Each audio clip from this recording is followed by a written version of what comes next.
Buenos días y bienvenidos de nuevo a las entrevistas en Religión Digital. Hoy es un día de buenas noticias para el que aquí está en este lado entrevistando. Acabamos de tener a Ángel Moreno hablando del Adviento y hoy tenemos a una grandísima amiga y una espléndida monja, podemos decirlo así, y sobre todo una gran persona.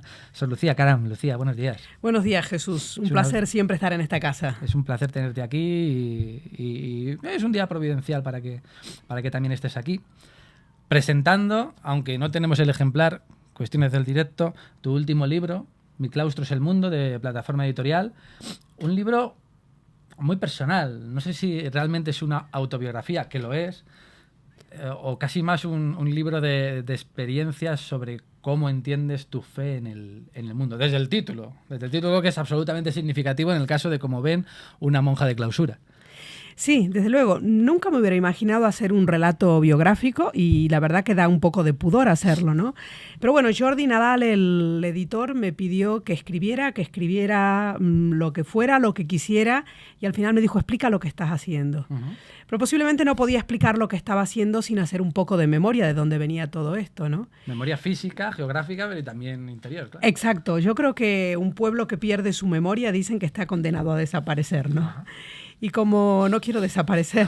Ni queremos que desaparezcas. De momento, pues decidí hacer memoria y explicando el presente me tuve que remitir al futuro, ¿no? Al pasado. Para mí fue muy importante el tema del título. Al principio el título no era este. Al principio el título era Expropiada para utilidad pública. Uh-huh. Y la idea era un poco, explicar por qué estoy haciendo lo que estoy haciendo. O sea, la idea te la di yo en alguna conversación que tuvimos en mayo por allí sobre que mi claustro era el mundo. Me acuerdo de esas conversaciones. Sí, evidentemente. Todo tiene su relación, sí. ¿eh? Sí, porque de hecho después cuando marché de aquí ya fue cuando prácticamente terminé de decidirme a escribir el libro, a darle el empujón final, ¿no? Y es el tema de que muchos dicen, no, si es monja de clausura, ¿qué hace? Entonces, por eso la idea de explicar ¿qué es el claustro? El claustro no son los límites del monasterio. ¿Qué es el claustro? El claustro es el espacio de las grandes manifestaciones, por lo tanto es el mundo. Uh-huh. Y el libro y mi vida podía haber tenido otros títulos si realmente, pero no hubieran reflejado mi realidad, ¿no? Alguno me decía, si el título hubiera sido Mi mundo, mi claustro es un mundo, hubiera sido patético, ¿no? Su mundo está lleno de gente rara. Se trata de derribar también un poco yo siempre digo que hay que derribar los muros y los diques de nuestro corazón, ¿no? Uh-huh. Y en este sentido pienso que el claustro evoca la capacidad de contemplación, pero lo importante de un contemplativo es que sepa contemplar también el mundo y la historia según el corazón y los ojos de Dios, ¿no? Y el monasterio es una plataforma privilegiada para esto. Y al monasterio y a mi claustro llegan los gemidos y los reclamos de este mundo y las esperanzas y las alegrías, ¿no? Claro, a partir de ahí me doy cuenta de que la fe que yo he vivido, la fe que yo he recibido, posiblemente sea, junto a la vida, el gran don que me han dado mis padres. Uh-huh. Pero mis padres no creen por mí. Cada uno tiene que hacer una opción personal. Y a partir de ahí hago una lectura de la evolución de mi fe. Uno necesita razones y convicciones para vivir, ¿no? Y evidentemente el camino del Evangelio me parece inagotable. Jesús es la fuente inspiradora, uh-huh. Pero el Espíritu a cada uno le sugiere en cada momento lo que tiene que responder, ¿no? Y es locamente creativo. Y bueno, pues la verdad que quedó un relato simpático porque intento escribir como hablo. Uh-huh. No me he callado algunas anécdotas que posiblemente alguno hubiera dicho que no se esperaba que una monja las explicara. Casi estoy por pedirte que cuentes alguna. Bueno, no hay ningún problema. Por ejemplo, yo no niego, siempre digo que no niego mi pasión por el Evangelio, pero tampoco niego mi pasión por el Barça. Y hace unos años, concretamente hace 18, 19 años, cuando yo llegué a Barcelona, estaba haciendo los trámites en el consulado por esto del pasaporte y con una monja de mi comunidad fuimos por las Ramblas y entramos a comprar unas cosas que teníamos que comprar. Y en mi comunidad había una hermana que tenía una esclerosis múltiple y que era fanática del Barça también. Y cuando salía siempre veía la oportunidad, pues le compraba algo del Barça. Y decidí comprar, porque había visto, me pareció muy simpáticos, unos llaveros del Barça que había. Y cuando fuimos a pagar, el chico se destornillaba de la risa. Eran unas cajitas de preservativos, no nos habíamos dado cuenta. Pero las comprasteis. No, se quedaron ahí. Vaya. Bien. ¿Qué iba a hacer yo con la cajita? El llavero podía haber servido, pero nada más. Bien cierto es. Doy fe que el libro se lee en un suspiro, que es ágil, que es muy divertido, pero que no es un libro vacío, Lucía. Es un libro divulgativo, no pretendes hacer teología ni nada por el estilo, pero es un libro en el que uno encuentra constantemente la presencia del Espíritu. Y eso es verdad, eso es algo muy de agradecer. Y los que te conocemos, pues también vemos la presencia del Espíritu en Lucía. Yo te quería preguntar, ¿cómo cambia en tu caso esa presencia del Espíritu con los años, con las experiencias, con las dificultades que también has tenido? Yo creo que fundamentalmente es el momento en que me doy cuenta que, primero, mi fe no es una ideología. Segundo, una expresión de Pedro Casaldáliga que para mí me abre el horizonte cuando él dice que la tierra es el único camino que conduce a la eternidad. Uh-huh. Con lo cual es aquí donde tenemos que negociar con los talentos que se nos han dado. Y por otro lado estamos viviendo una crisis, que yo digo maldita crisis, pero está siendo una bendita oportunidad. Sí. Sin duda es una manifestación de Dios que habla en la historia, ¿no? Y yo no puedo quedarme y guardarme y no leer desde esta realidad de crisis, por eso en un capítulo digo, la crisis cambió mi vida, uh-huh. No puedo sino desde esta perspectiva leer mi fe. Y por eso es un libro, sí, muchos dicen que es un libro de espiritualidad, ¿no? Es un momento de repensar mi fe, de repensar la fe de la Iglesia y no tener miedo de sintonizar y abordar los temas que realmente preocupan a la gente. Una de las cosas que más me ha agradecido a la gente es el hecho de, sin ningún tipo de tapujos, asumir las preguntas que todos nos hacemos. Ninguno se traga hoy respuestas hechas y palabras vacías y que no nos dicen nada. Exactamente. Uh-huh. Y por otro lado, en la presentación, Gerard Yu y Jaume San Llorente decían, no es un libro que va en contra de la Iglesia. Es un libro escrito desde dentro de la Iglesia, pero dentro de la Iglesia sabiendo que la Iglesia es mucho más que lo institucional, mucho más que la administración vaticana, sino que es bueno, pues lo que dice la palabra católica, es universal y está formada y formamos parte de ella todos. Sí, es un libro muy crítico con cierta vertiente institucional, pero también es cierto que en el fondo es una defensa de lo que muchos creemos, que les hemos dejado que ellos sean la Iglesia, cuando la Iglesia o el conjunto de seguidores de Jesús, que nos venimos a llamar cristianos o parte de esa Iglesia, es muchísimo más amplio. Muchísimo más amplio y por otro lado el hecho de estar, podríamos decir, en lo que llaman las fronteras. Te das cuenta que en la frontera hay muchísima gente muy comprometida, uh-huh. que son los que están dando credibilidad al Evangelio. Yo creo que el objetivo no es la meta, o el objetivo simplemente, sino disfrutar durante el camino del paisaje y los compañeros de camino. Sí. Y a veces por vivir una fe tan institucional y tan poco carismática, nos olvidamos de disfrutar del camino. Y yo creo que no podemos los cristianos cometer el crimen de no ser felices y disfrutar del camino, ¿no? Y yo, abriendo los ojos y contemplando, me encuentro con gente muy linda, muy maja, con la que comparto sus esperanzas, sus alegrías, sus sueños. Claro que en la Iglesia se puede soñar, claro que podemos tener utopías, son las que nos hacen caminar. Y me niego a renunciar a la utopía. Y en el libro explico cuáles son mis sueños, cuáles son mis utopías. Intento que en este claustro nadie se sienta afuera. También me gustaría que el libro fuera leído con la misma libertad con la que ha sido escrito, ¿no? Ya digo que los únicos que no pueden... las críticas, quiero decir. Sí, bueno, ya las estoy teniendo, sí, pero ¿no? Yo por eso de entrada, como es un libro que quiere ser amable, yo les pido a los martillos de hereje, a las cavernas ultraderechosas, a la gente que piensa que va a encontrar un libro de una monjita ejemplar, entendiendo por monjita y los cánones de lo que se ha dicho toda la vida, que no lo lean, porque van a sufrir. Uh-huh. Van a sufrir no porque vaya en contra de él, sino porque está escrito con la frescura y con una libertad que posiblemente no están acostumbrados. Entonces, un libro que quiere ser inclusivo, que quiere ser amable y que quiere ser también unas bocanadas de libertad, ¿no? Uh-huh. Evoco siempre a Juan 23 cuando abrió las ventanas de la iglesia para que entre el aire, ¿no? Y cuando entre el aire todo se pone patas para arriba. Uh-huh. A lo mejor mis planteamientos ponen muchas cosas pata para arriba. Y a lo mejor sea el momento de, bueno, pues dejar que la vida fluya y que encontremos otro orden diferente. Porque el orden que teníamos nos hemos dado cuenta que ha servido para espantar al personal. No nos podemos quedar en clichés de que la cantidad de gente que había en la Jornada Mundial de la Juventud. ¿Y dónde están todos estos jóvenes socialmente comprometidos? Sí. ¿Dónde están en este momento de crisis?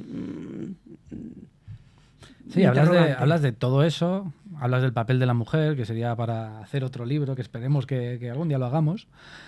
Y hablas también de Cataluña, porque el claustro, el mundo, no solo es la vertiente eclesiástica, sino que también es una cuestión de política. Y en este caso, en Cataluña estás viviendo una situación de cambio, no sé cómo definirla.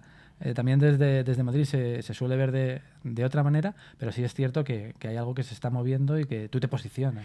Sí, por una parte yo creo que hay algunos que son muy críticos y que dicen que desde la Iglesia y una monja contemplativa no puede hacer política. Yo lo que no puedo hacer es una política partidista.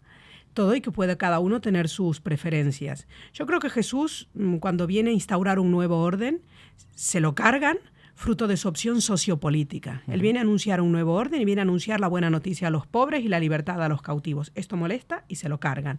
Algunos dicen, no, viene a instaurar un orden espiritual. No hay un orden espiritual que pueda convivir con la opresión y con la injusticia. Por tanto, Jesús hace una opción y el poder eclesiástico y el poder político se alían para borrarlo. Sí. Con lo cual Jesús asume una postura. A él lo conocían como el nazareno y como el que era de un pueblo. Yo siempre digo que soy argentina de nacimiento, de raíces, pero soy catalana por adopción y por opción. Yo creo que todo pueblo tiene derecho a ser lo que quiere ser. A mí me duele tremendamente la aversión que hay hacia Cataluña cuando uno sale de Cataluña, ¿no? Entonces los catalanes te dicen, pues no nos quieren, pero no nos dejan marchar tampoco.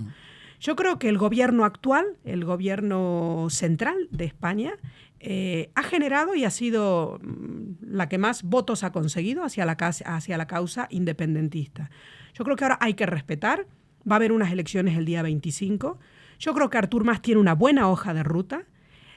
Intentará hacer todas las cosas desde la legalidad. Y yo espero simplemente que si se hace un referéndum, que se escuche qué es lo que dice la gente, que respetemos la voluntad de un pueblo.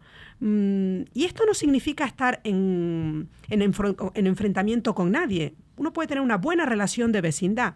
Hace poco me llamó una persona con un cierto cargo para decirme, oye, me han dicho que estás con la independencia. Y yo le dije, no te voy a decir si estoy con la independencia o no, pero si Cataluña fuera independiente, ¿el reino de los cielos dejaría de instaurarse?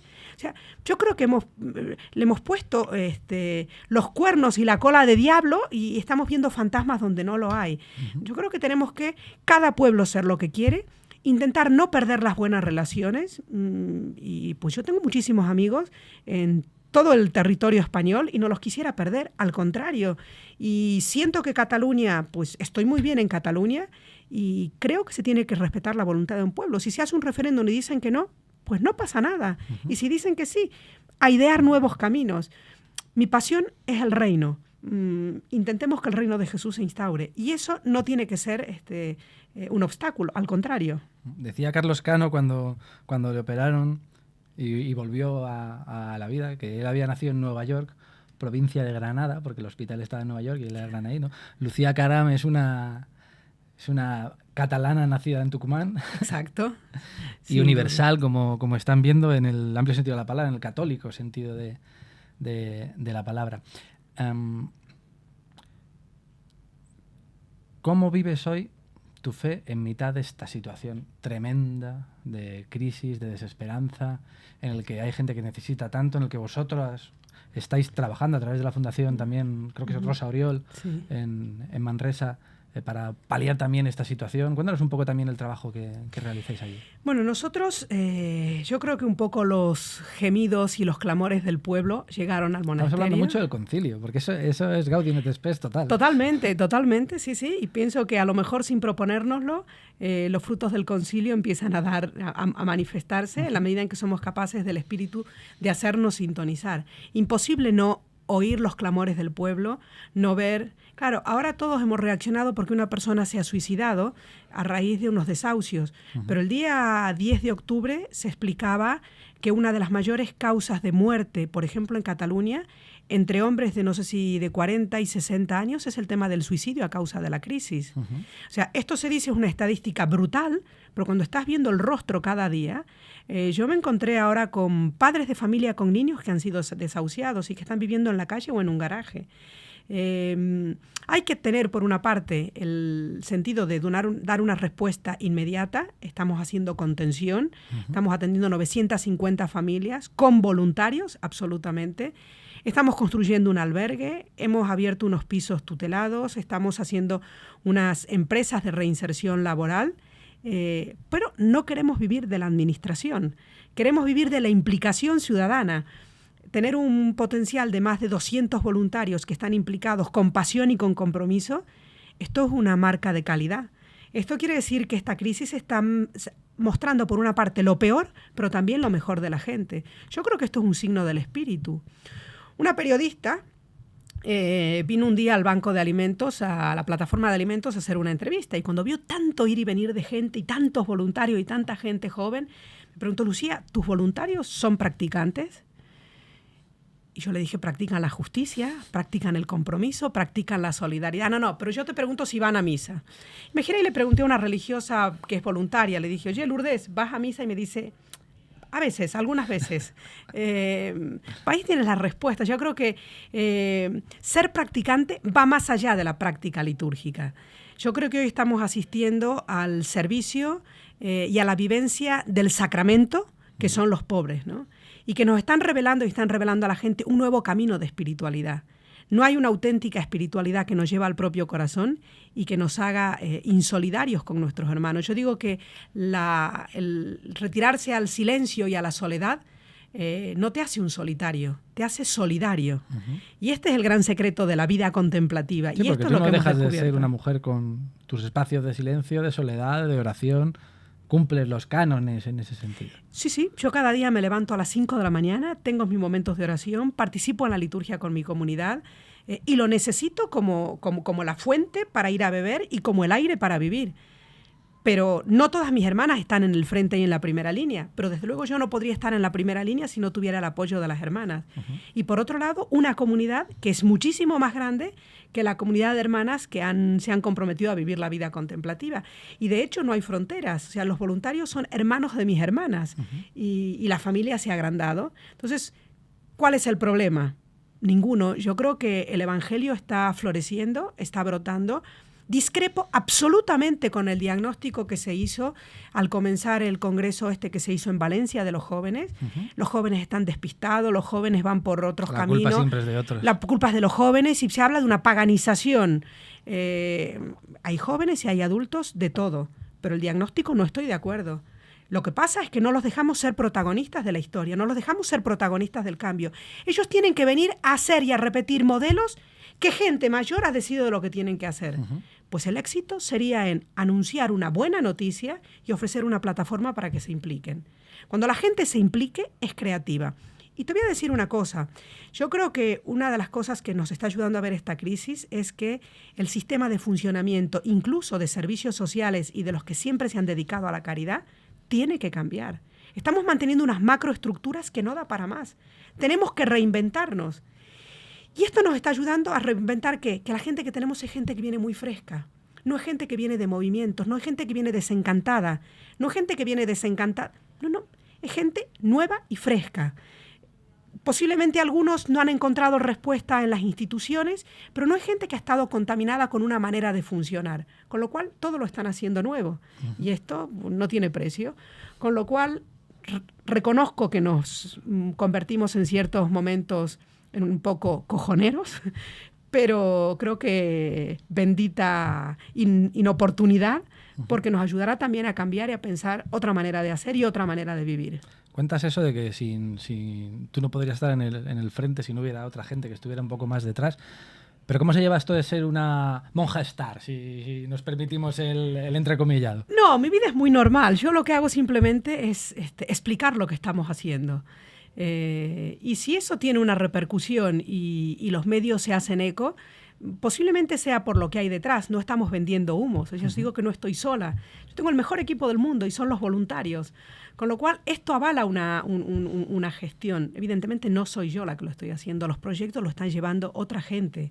Simplemente somos amigos, compartimos la pasión y dejamos que esto, bueno, pues que sea creativo. A mí explicar no me molesta, al contrario, porque me da la oportunidad de amplificar un poco y de ser portavoz de todos los que tengo atrás. Y además esto se va contagiando. Yo creo que tenemos la posibilidad de creer que el cambio existe, pero siendo actores de este cambio. Se acabó de dar fórmulas y hay que ponernos manos a la obra. Se acabó de vivir para trabajar, hay que trabajar para vivir. Bueno, empezamos a hacer pequeños proyectos, una cooperativa, una empresa de inserción, poco a poco. Bueno, si eso se va contagiando y otros van haciendo lo mismo, de hecho nosotros empezamos con un tema de huertos ecológicos de proximidad y de pronto te das cuenta que alrededor hay un montón de iniciativas de este tipo, ¿no? Bueno, pues a lo mejor aprendemos con esta crisis a consumir de una manera responsable, de una manera saludable. No necesitaremos tantos de los medicamentos y de los fármacos. A lo mejor seremos capaces poco a poco de darle vuelta a esta situación que estamos viviendo. Pues muchísimas gracias, Lucía, por el libro, por lo que nos cuentas aquí, por lo que nos has contado y lo que nos sigues contando también a través del blog y de tus apariciones públicas, y sobre todo por esa sensación de que gracias a mucha gente, entre la que tú también estás, las rejas del claustro como que se ven muy en el horizonte. Estamos ensanchando esto y da motivos para la esperanza. Muchísimas gracias y os espero en cualquier esquina y rincón de mi claustro, que es el mundo. Allí donde esté Dios seguro que nos encontraremos. Perfecto, gracias. Y a ustedes pues les esperamos en cualquier lugar de ese claustro, que también es el nuestro y el suyo. Y en nuevas ediciones también de las entrevistas en Religión Digital, que intentemos que estén también dentro de este claustro. Muy buenos días.